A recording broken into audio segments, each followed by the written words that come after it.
భద్రాద్రి కొత్తగూడెం జిల్లా పినపాక ఏజెన్సీలో పోలీసులు హై అలర్ట్ ప్రకటించారు. మావోయిస్టు పార్టీ ఆవిర్భావ దినోత్సవాల వేళ పోలీసులు అప్రమత్తమయ్యారు. క్షుణ్ణంగా వాహనాలను తనిఖీ చేస్తున్నారు. అనుమానాస్పద వ్యక్తుల వివరాలను సేకరిస్తున్నారు. వలస గిరిజన గ్రామాలపై పోలీసులు నిఘాలు పెట్టారు. ఇక జిల్లా సరిహద్దు అడవుల్లో స్పెషల్ కూంబింగ్ నిర్వహిస్తున్నారు. కరకగూడెం, పినపాక, మనుగూరు, అశ్వాపురం మండలాల్లో తనిఖీలు చేస్తున్నారు.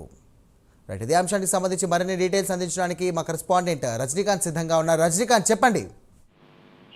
సాయిరాం, మావోయిస్టు పార్టీ ఆవిర్భావించింది 21 సంవత్సరాలైన సందర్భంగా 2004 సెప్టెంబర్ 21 మావోయిస్టు పార్టీగా పురుడు పోసుకున్న మావోయిస్టు పార్టీ అవతరించింది. ఆ తర్వాత అప్పటి నుంచి కూడా ప్రతి ఏడాది సెప్టెంబర్ 21 నుంచి వారం రోజుల పాటు మావోయిస్టు పార్టీ వారోత్సవాలు జరుపుకుంటుంది దేశవ్యాప్తంగా. దీనికి సంబంధించి కూడా భద్రాద్రి కొత్తగూడెం జిల్లా ఛత్తీస్గఢ్ సరిహద్దు దండకారణ్య ప్రాంతంలో మావోయిస్టులు పెటల్కోటగా ఉన్న సందర్భంగా ఈ పినపాక నియోజకవర్గం, ఇటు కరకగూడెం కావచ్చు, పినపాక, మనుగూరు, అశోకపురం మండలాలతో పాటుగా చెర్ల, దుమ్ముగూడెం, వాజేడు, ములుగు జిల్లా పరిధిలో కూడా పూర్తిగా పోలీసులు కూడా పూర్తిగా హై అలర్ట్ ప్రకటించారు. ఛత్తీస్గఢ్కు వెళ్లే కోనవరం రోడ్ నుంచి కావచ్చు, ఇటు భద్రాచలం నుంచి టువర్డ్స్ చెర్ల వెళ్లే రోడ్ లో కూడా పూర్తిగా కూంబింగ్ కూడా అడవులలో కూడా పోలీసులు భద్రతా బలగాలు కూడా కూంబింగ్ నిర్వహిస్తున్నారు. మరోపక్క ఇక్కడ ఛత్తీస్గఢ్కి వెళ్లే ప్రధాన రహదారుల వెంట కూడా వచ్చిపోయే వాహనాలను, కార్లతో పాటుగా భారీ వాహనాలను కూడా పూర్తిగా తనిఖీ చేస్తున్నారు. ఎవరైనా మావోయిస్టులు తెలంగాణ ప్రాంతంలోకి ఎవరైనా చొరబాటు అయ్యే అవకాశాలు లేకపోలేదంటూ మాత్రానికి ఇంటెలిజెన్స్ నివేదిక ప్రకారం మాత్రం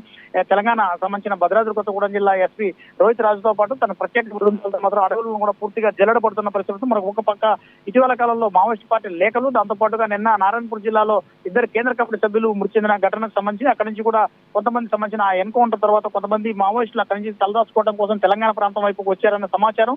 మరోపక్క మావోయిస్టు పార్టీ వారోత్సవాలు నిన్నటి నుంచి జరుగుతున్నాయి. వారం రోజుల పాటు, ఈ నిన్నటి నుంచి 21వ తేదీ నుంచి కూడా వారం రోజుల పాటు మావోయిస్టు పార్టీ వారోత్సవాలు జరపాలని మావోయిస్టు పార్టీ పిలిపించిన నేపథ్యంలో భద్రాద్రి కొత్తగూడెం జిల్లా వ్యాప్తంగా అటవీ ప్రాంతం సమీపంలో ఉన్న మండలాల్లో కూడా పూర్తిగా హై అలర్ట్ ప్రకటించి మొత్తం గిరిజన గ్రామాలను కూడా పూర్తిగా హై అలర్ట్ చేశారు. వలస గిరిజనులు, గుత్తికోయలు, కొండరెడ్లు ఛత్తీస్గఢ్ నుంచి వలస వచ్చి ఇక్కడ జీవనం సాగిస్తున్న కొన్ని మండలాల్లో మాత్రం ఉన్నారు. వారంతా కూడా ఎక్కడైనా వాళ్ళతో పాటు మావోయిస్టులు ఎవరైనా సమావేశం అవుతున్నారన్న విషయం కూడా పూర్తిగా కూపీలాగే పనిలో కూడా పోలీసులు ఉన్నారు. Sairam, thank you Rajinikanth.